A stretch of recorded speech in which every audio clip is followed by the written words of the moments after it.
Remember the last time you read that number on the scale? A number you were not expecting to see?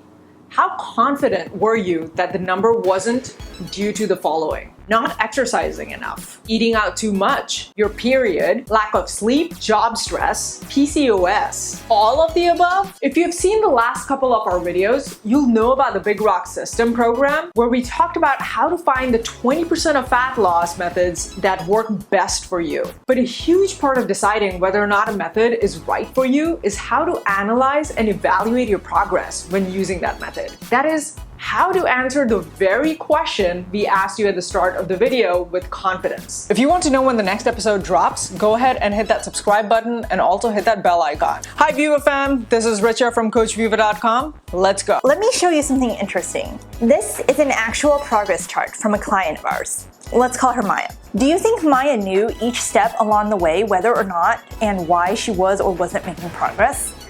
Now, you may see her chart and goes, yeah, of course she knows, it's obvious. But that's because you're looking at months of her data.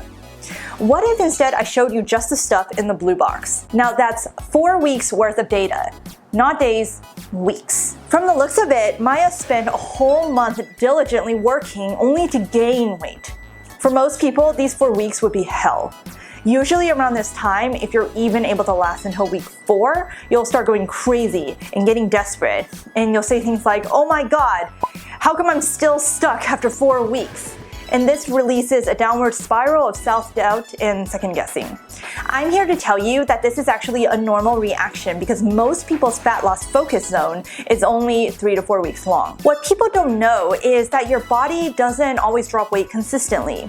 Sometimes it takes a week, sometimes it takes 10. It depends. Yet after 3 to 4 weeks is when people usually start to give up, lose control, relapse into old eating behaviors, and cue the weight regain.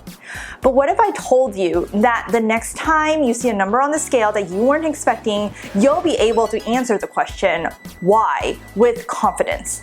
And you will know with confidence what to do in response. To start, you first have to understand the difference between progress indicators versus a progress distractor. Progress indicators are data that tell you whether you are making progress or not. A progress distractor is data that is often just noise and doesn't indicate whether or not you're making progress. For example, fluctuations caused by water, bloating, hormones, etc. Most people latch on to too many progress distractors and ignore the progress indicators when you need to do the exact opposite. Why are the progress distractors more influential? That's simply because a much higher volume of them exist than indicators. On the other hand, progress indicators usually don't show up until you've spent at least 3 weeks evaluating trends. All the sad and angry faces in the chart are progress distractors at work.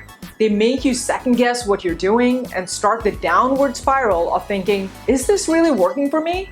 Or what am I doing wrong? Whereas progress indicators refers not to a single data point, but the accumulation of all data points beginning from where you started to now, with a minimum of at least 3 weeks of data. If you don't have 3 weeks worth of data, or 4 weeks if you have hormonal issues like PCOS or menopause, or if you're on your period during one of those weeks, then you have no progress indicators yet, period. Remember Maya's chart and the fat loss focus zone? Did you see how before a progress indicator can even show itself, all the progress distractors are already playing tricks on your brain? What's happening here is that she's actually losing fat this whole time, but she's not able to see it on the scale until the 5th week, when she suddenly dropped a ton of weight. Which leads us to the next concept you need to understand. The whoosh effect. We've literally seen data like this before. Now, does this mean that this client was gaining fat for weeks 2 to 4 and then suddenly lost 5 pounds of fat on week 5? No, of course not.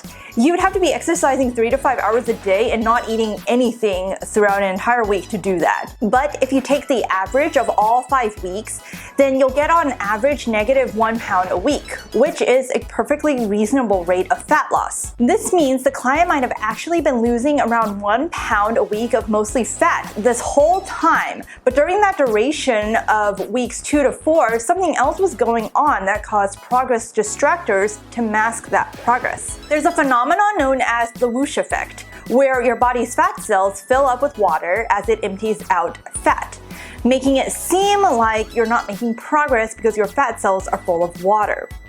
However, after a few days, the fat cells will suddenly purge all of the water at once, leading to the whoosh effect, where you suddenly see a lot of water drop on the scale. Even if you've been losing 1 pound a week, you may not see it until many weeks after. So, what causes our bodies to hoard water, aka produce progress distractors? We cover this more in our Big Rock System program, but in this video specifically, we'll introduce you to the top 5 distractors right now and show you what they look like on paper, so that at least you can start to recognize these next time you look at your own progress charts. The good news is that even by just being aware of what these are and what they look like on paper, you'll already be miles ahead of where you were before in terms of mental preparedness. Number 1. Hormones, PCOS, IUI, periods, menopause, etc. If you have an unusual hormonal profile, some as having a disorder like PCOS, trying out birth control or fertility treatments,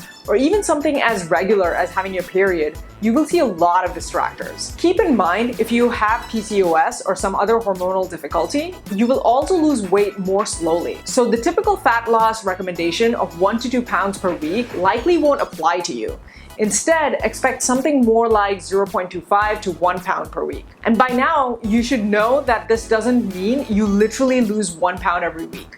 It means over months, on average, you may see a rate of 1 pound loss per week. The second is sleep and stress. Sleep deprivation and prolonged stress basically puts our bodies in a very similar state as those with actual hormonal disorders. Stay in this state long enough and you may even develop those disorders. And this is because when we lose sleep and are stressed out, our bodies pump certain hormones and modulate others, working overtime to try to make sure that we keep functioning.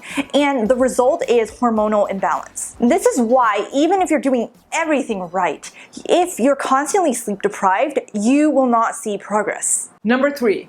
Water, sodium, and carbs. If you tend to eat out on weekends, even if you eat the same amount of calories as you did on the weekdays, don't be surprised if your weight shoots up anyway. This is because restaurant dishes tend to be higher in sodium, and sodium causes our bodies to retain and hold on to more water, which has weight. Likewise, eating more carbs can cause our bodies to retain more water, and not drinking enough water does the same thing. If you just came back from vacation and are up 5 pounds, then know that most of that is water. And it's very easy to get rid of once you go back to your usual routine.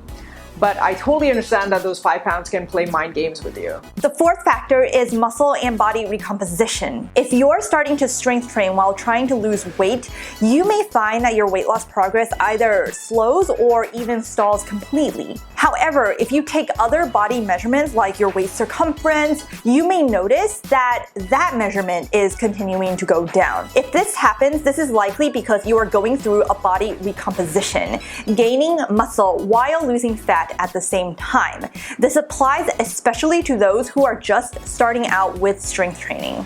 It's easy to see these two charts and think, oh, of course that's what's going on. This person is losing inches and must be really happy. But over and over again, we see people get too attached to the scale number. Despite being able to fit better in pants, people still fixate on the scale weight and are convinced that they aren't making progress.